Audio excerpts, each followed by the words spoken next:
네, 오늘은 이제 황충의 화에 대해서 두 번째 시간이죠. 세 번째 시간이군요. 12절까지가 첫째 화인 황충의 화에 대한 말씀인 겁니다. 황충의 화가 있음을 우리에게 미리 말씀을 알려주시고, 이 때가 언제냐? 이것은 이미 이제 지난 시간에들 우리가 상고한 것처럼 환란의 전 3년 반 기간 안에 있고, 한때, 두때, 반때 중에 마지막 반때 가운데 5개월 황충의 화가 있음을 말씀하고 있습니다. 황충의 화는 인간 황충의 화를 말하는 것이죠. 실제 메뚜기 때의 화를 말하는 것이 아니다. 그리고 이와 같은 황충의 화를 우리에게 미리 말씀하시며 깨닫게 하시는 이유는 뭐냐? 그것은 이와 같이 화를 혹 겪게 될 때 믿음으로 준비하고 이길 수 있도록 하시기 위해서 이와 같은 하나님의 말씀을 통해서 깨닫게 해주는 겁니다. 황충의 화는 말씀드린 것처럼 전 3년 반 마지막 반때에 이루어지는데, 그때 한때, 두때에 이미 순교할 성도들은 다 순교하고, 이제 나머지 순교하지 못한 성도들 가운데 이와 같이 황충의 화를 당하는 성도들이 있는 것이죠. 일반적으로 화라 하는 것은 배도한 자나 혹은 대적하는 자들에게 임하는 것이 화죠. 마태복음 23장에서도 화에 대해서 쭉 말씀하시는데, 당시에 사람의 계명으로 살고 있는 마귀의 종들, 대제사장과 서기관들과 유대인들에게 화가 있다, 이렇게 말씀하셔요. 그런데 첫째 화인 황충의 화는 오히려 택한 자들에게 임하는 화인 겁니다. 은혜 시대의 순교자로서 어린 양의 생명책에 농명이 되어 있지만, 한때와 두때에 순교하지 못한 성도들에게 임하는 화가 황충의 화이죠. 그런데 그 황충의 화 기간 동안 5달 동안 우리가 지난 시간에 상고한 것처럼 사람들이 죽기를 구하여도 얻지 못한다. 화를 당하는 가운데는 죽음을 당하지 않게 하시는 거예요. 그리고서는 남은 한 달, 이제 5개월 황충의화가 지나고 반때 중에 남은 한 달 가운데 순교할 수 있게 하시기 위함인 것이죠. 그러므로 황충의 화가 받는 자들에게는 어마어마한 고통이죠. 그러나 그 시간이 지나고 나면 실상은 그들에게는 큰 복이 되는 겁니다.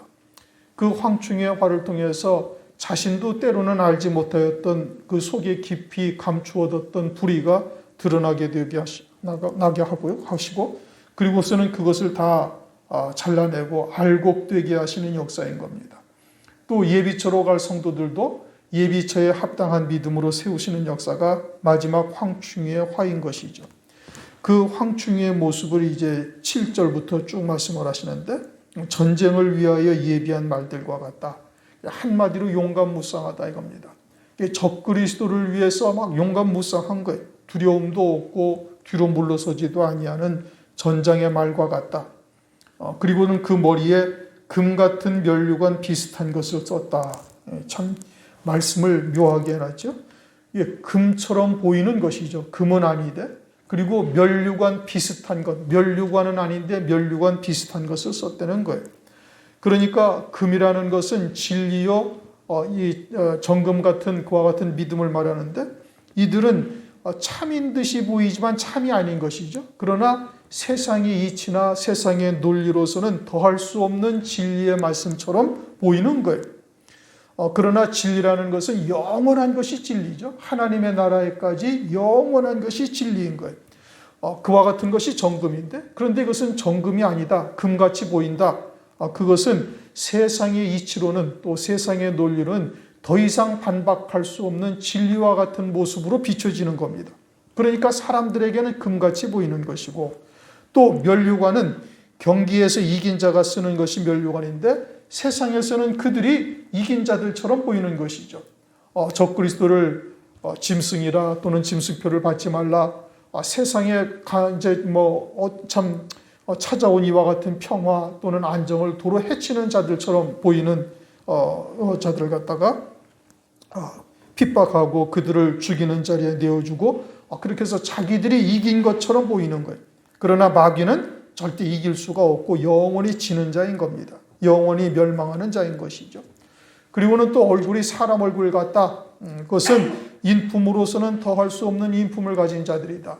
그들이 말하는 것이나 행하는 행동이나 그것은 아주 흠잡을 데 없는 자들로 보이는 거예요. 또 얼굴은 이제 영광을 나타내죠. 그들은 이 땅에서도 이제 영화를 누리게 되어지는데 그것은 택하신 자들에게 이 땅에서 그러한 영화를 누린다라는 것은 하늘나라에서 영원한 수치가 되어지는 것이죠. 그와 같은 사람의 얼굴 같은 얼굴을 하고 있고 또 여자의 머리털 같은 머리털이 있다. 이것은 여자는 하늘나라에 기업이 없는 자로서의 여자인 것이고 그 머리털이라는 것은 그와 같은 마귀의 지혜요 썩은 지혜죠. 지혜인 듯 보이나 땅에서의 지혜요 이것은 마귀의 지혜인 겁니다. 성도는 하나님의 지혜를 가져야 되는 것이고 영원한 구원의 지혜가 있어야 되는데 그와 같은 것이 아니라 여자의 머리털이다. 마귀의 지혜죠. 그리고는 사제 이빨 같은 이가 있다. 아주 잔해하는데 아주 유능한 거예요. 그저 조그만 틈만 보이면은 그냥 가차없이 물어뜯고 잔해하는 이빨을 가지고 있다. 이것이 이제 황충의 모습이라고 이제 지난 시간까지 우리가 상고한 겁니다. 인간 황충의 모습이 그러한 것이죠. 이제 오늘은 9절부터 그들의 모습을 또 이어서 말씀하시는데 철흉갑 같은 흉갑이 있다. 그렇게 말씀하십니다. 철흉갑, 가슴에 붙이는 보호하는 철로 된 흉갑이죠. 그것을 붙이고 있으면은 입고 있으면은 뭐 화살이 뚫지도 못하고 창도 뚫지 못하게 상하지 못하게 하죠. 그러한 철흉갑으로 보호하고 있다라는 것이죠. 그 의미는 인간의 논리로서는 완전히 철옹성같이 무장이 되었다 이겁니다. 사람의 논리로서는 그들을 무너뜨릴 수가 없다는 것이지요. 이성으로는 그들의 논리를 반박할 수조차 없는 철흉갑 같은 흉갑을 두르고 있는 겁니다. 다른 말로 한마디로 천하무적의 용사와 같은 모습이에요. 그렇게 적그리스도에게 목숨을 걸고 충성하고 신실한 성도를 괴롭히는데 또한 그러한 것이죠. 그러면서 그 날개들의 소리는 병거와 많은 말들이 전장으로 달려들어가는 소리 같으며 날개들의 소리가 난다. 이제 실제 황충이 메뚜기 떼와 같은 것들이 이제 날개로 날아다닐 때 이제 소리가 나는데 이들도 이제 인간 황충이지만 이와 같이 날개들의 소리가 있다라고 말씀하고 있어요. 그것은 어떤 영적인 의미를 담고 있는 것이죠. 날개들의 소리가 선한 의미에서는 무엇을 말하는가? 이사야서 40장 31절을 보면은 오직 여호와를 앙망하는 자는 새 힘을 얻으리니 독수리의 날개침이 올라간 같을 것이요. 여호와를 앙망하는 자에게는 새 힘을 얻게 되어지는데 독수리가 날개치며 하늘 위로 더 올라가는 것과 같다. 다시 말하면은 고난을 당할 때도 감사와 찬송으로 열매 맺으며 더 높이 나는 새가 날개치며 올라가는 독수리의 모습으로 말씀하고 있는 겁니다. 그처럼 적그리스도를 찬양하는 날개를 말하고 있는 거예요. 인간의 사상으로 아주 철저하게 무장되어져서 적그리스도와 같은 사람이 어찌 세상에 있을 수가 있겠는가? 그러면서 그리스도를 영접하게 하는 일에 아주 앞장서며 또 그렇게 찬양과 경배를 하는 자들이죠.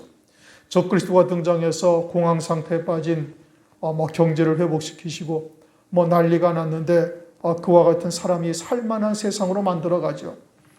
또 온 세상의 난제, 전쟁이라든지 기타 여러 가지의 분쟁의 문제를 다 해결한 것이 마치 세상을 에덴 동산과 같은 곳으로 만들 것처럼 보여지는 자인 겁니다.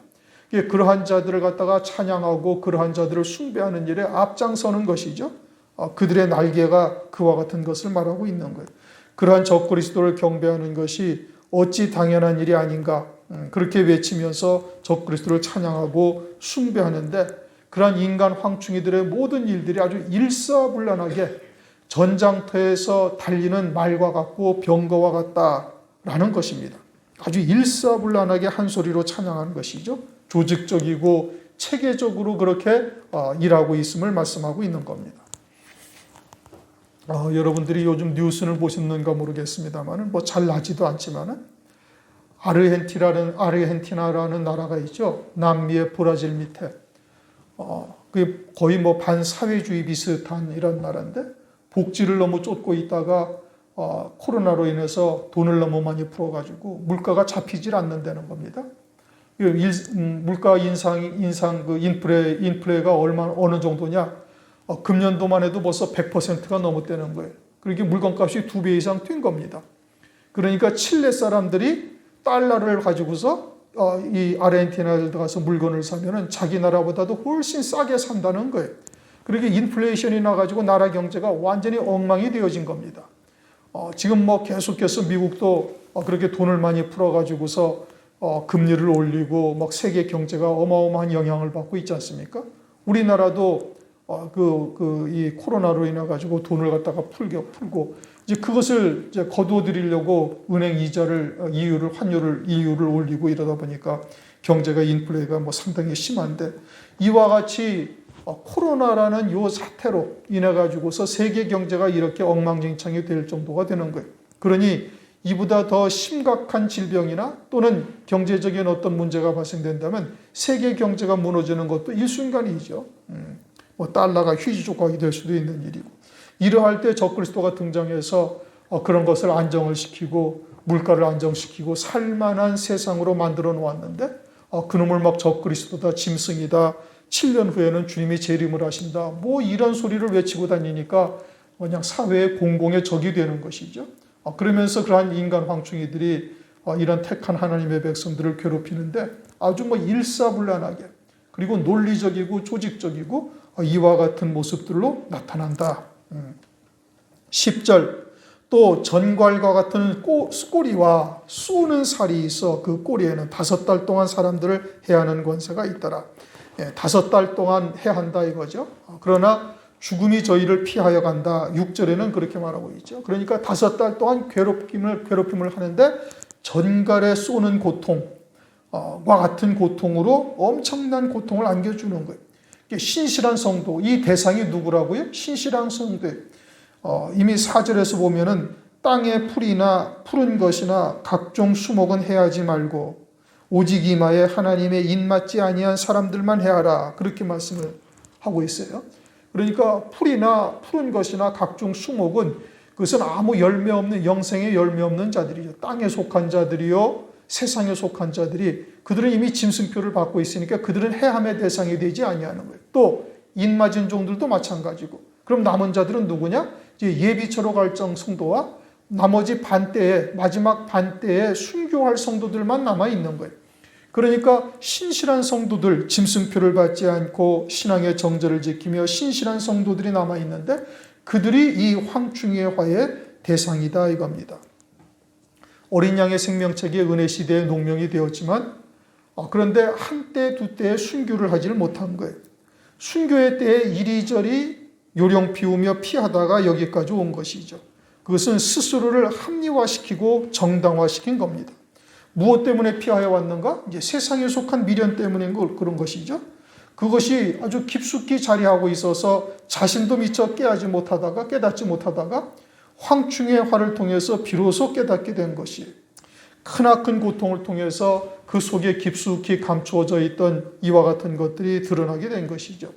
마치 욥과 같이 큰 고통 중에 비로소 자기 속에 깊이 박혀있는 사람의 의를 발견한 것과 같이 된 겁니다. 그 인간 황충이들에 의해서 전갈과 같은 꼬리와 쏘는 살이 있다. 그래서 5달 동안 그와 같이 신실한 성도들을 괴롭게 하는 권세가 있다 이겁니다. 또 꼬리는 이사야서 9장 15절을 보면 꼬리는 곧 거짓말을 가르치는 선지자라 그렇게 말씀하시요. 인간 황충이들이 육신적인 고통을 주죠. 잡아다가 두들겨 패기도 하고 적그리스도를 또는 짐승표를 받지 않으니까 괴롭히고 고문을 하기도 해요. 또 한편으로는 영적으로 고통을 주는 겁니다. 자기들의 논리로서는 전혀 이상이 없는 것이죠. 아주 적그리스도를 그리스도와 같이 경배하게 하고 그를 받아들이도록 강요하는 겁니다. 세뇌하듯이 계속 그러한 말을 하고 있으니까 신실한 성도들은 진리가 무엇인지 이제 오실 그리스도도 또한 알고 있으니 그와 같은 말을 듣기가 괴로운 겁니다. 영적인 괴로움이죠. 진리가 무엇인지를 알고 있으니 그 괴로움이 더한데 그들도 하나님의 말씀, 성경 말씀을 인용해서 계속해서 그와 같이 다른 영, 다른 복음, 다른 예수로 강요를 하는 것이죠. 세뇌하듯 강요하는 거예요. 이단이 그러하듯 이들도 그러한 겁니다. 적그리스도의 군대가 그렇게 영적으로 육적으로 괴롭히고 잔해하는 것이죠. 진리가 아닌 거짓말을 강요하고 핍박하고 그렇게 쏘는 살을 가지고 있다가 5달 동안 계속해서 그와 같이 괴롭히고 핍박하는 겁니다. 그러다가 이제 5개월 황충이화가 지나고 나머지 반때 가운데 한 달 남은 기간 동안에 이와 같은 황충이화가 끝나게 되어지니 아주 5달 동안 그와 같이 죽고 싶어도 죽음이 피하여 갔던 기간인데 이제는 아주 그 한 달 남은 기간 동안에 넉넉하게 순교하게 되어지는 겁니다. 그러면 환난날에 이와 같은 것이 있다라는 것을 깨닫는다면 오늘날 이와 같은 황충의 화에 들지 아니하는 것이 참으로 복이 되는 겁니다. 가장 좋은 일은 두 증인의 자리에 서서 철장 권세를 가지고 예언을 하다가 마지막에 순교하는 것이 가장 좋은 일이고, 그렇지 못하다면 한때 두 때에 망설이지 않고 순교할 수 있는 자의 자리에 서는 것이 좋은 일인 겁니다.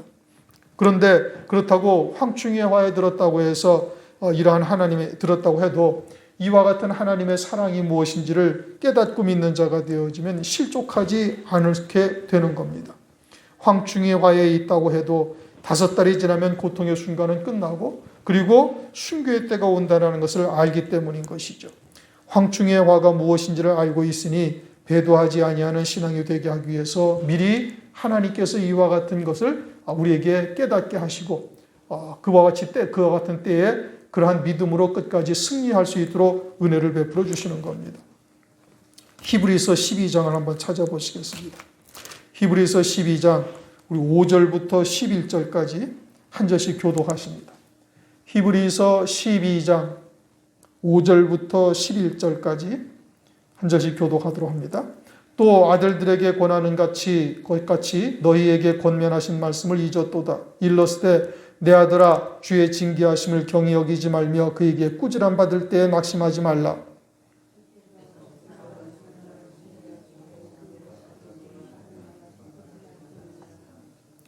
너희가 참음은 징계를 받기 위함이라. 하나님이 아들과 같이 너희를 대우하시나니 어찌 아비가 징계하지 않는 아들이 있으리요.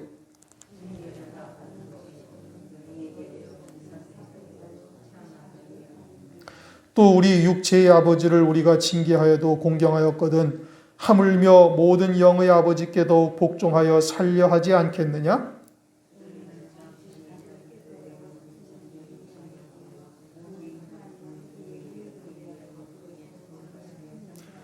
다 같이 무릇 징계가 당시에는 즐거워 보이지 않고 슬퍼 보이나 후에 그로 말미암아 연달한 자에게는 의의 평강한 열매를 맺나니. 11절 마지막에 의의 평강한 열매를 맺는데 누가? 연달한 자에게는, 즉 하나님의 이와 같은 징계와 책망을 통해서 온전한 아들의 신앙으로 세워지고 그렇게 연단된 자들에게는 의의 평강의 열매를 맺는다. 즉 이와 같은 환난 또는 황충의 화와 같은 이와 같은 큰 고통이 일자할지라도 그 후에 반드시 주의 재림이 있고 또 황충의 화 5달 동안의 황충의 화 뒤에 한 달 그와 같은 기간 동안에 넉넉히 순교할 시간이 있다라는 것을 알고 있으니까 능히 이기는 자가 된다 이겁니다. 하나님께서 이처럼 황충의 화를 왜 그의 백성들에게 허락하시는가? 그것은 우리들에게 절대 필요하기 때문에 그러는 겁니다. 우리가 하나님의 뜻이 무엇인지를 깨닫고 안다고 할지라도 스스로 할 수 없는 것들이 종종 있어요. 알고 있어도 끊지 못하는 것들이 있다 이겁니다. 그러한 것들이 뿌리채 뽑혀져야만 신부의 신앙에 올라설 수가 있는 것입니다. 그런즉 절대 필요한 것이 징계요 징벌이죠. 그러니 하나님께서 그냥 버려두지 아니하시고 우리를 온전케 하시는 하나님의 사랑이 이와 같은 황충의 화를 통해서 나타나고 있음을 말씀하고 있는 겁니다. 11절 저희에게 임금이 있으니 무저갱의 사자라.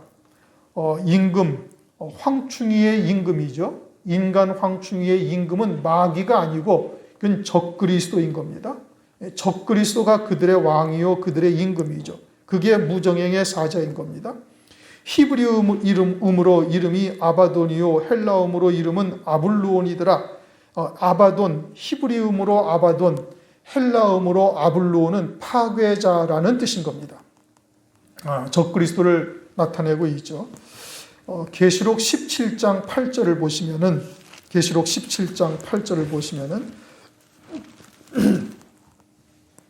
내가 본 짐승은 전에 있었다가 시방 없으나 장차 무저갱으로부터 올라와 멸망으로 들어갈 자니 땅에 거하는 자들로서 창세 이후로 생명택에 농명되지 못한 자들이 이전에 있었다가 시방은 없으나 장차 나올 짐승을 보고 기이 여기리라.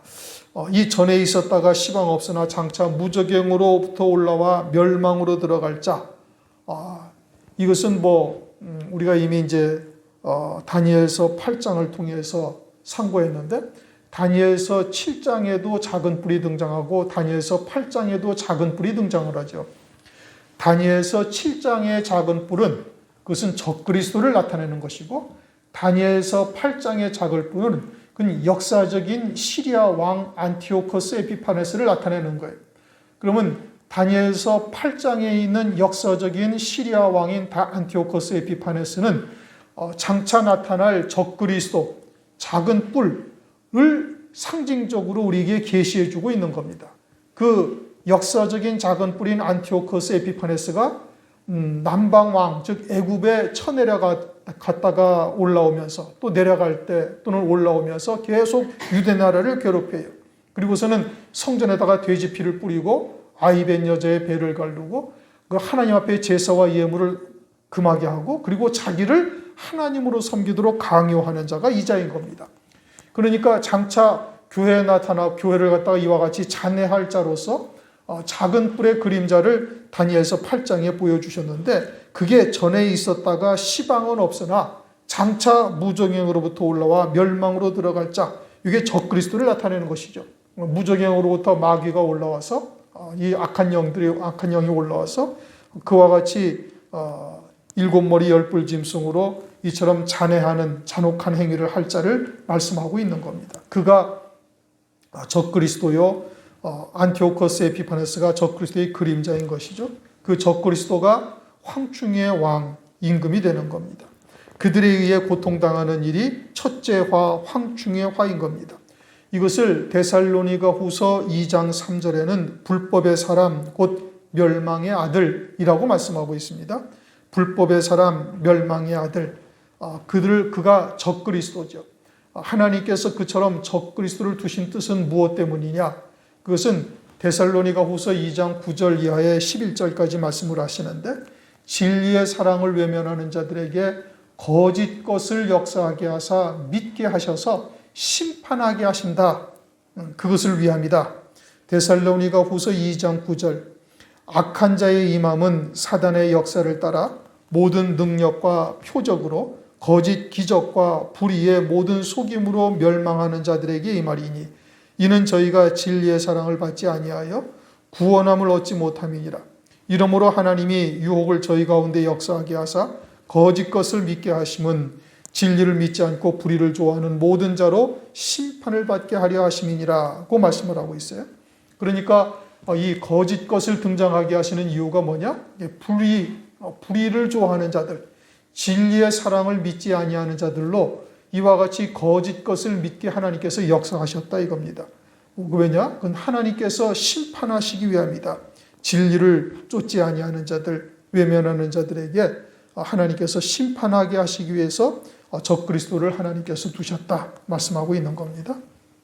12절, 첫째 화는 지나갔으니 보라, 아직도 이후에 화 둘이 이르리로다. 황충의 화가 첫째 화죠.